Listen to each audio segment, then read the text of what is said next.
Here we are still on the 6th of March 2014.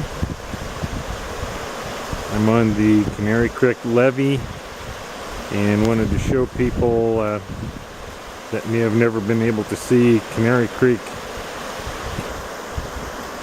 during spring runoff. While I realize this normally dries up during the summer, there are times when it moves a tremendous amount of water. Thought people might be interested in seeing this. Here again, there was a question on the size of the new culvert that Idaho Transportation Department replaced here to handle this creek. And you can see, while some people may have thought that it was oversized, it's a good thing that they put in one as big as it was.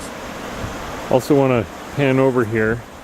I'm standing on the overflow weir. That the last couple of years, when the culverts were plugged up, this had to pass all of the water of Canary and Robinson Creek.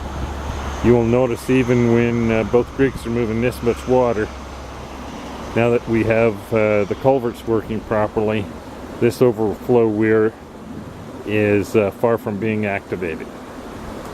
So nice to see, after the years of abuse that this weir had to take, that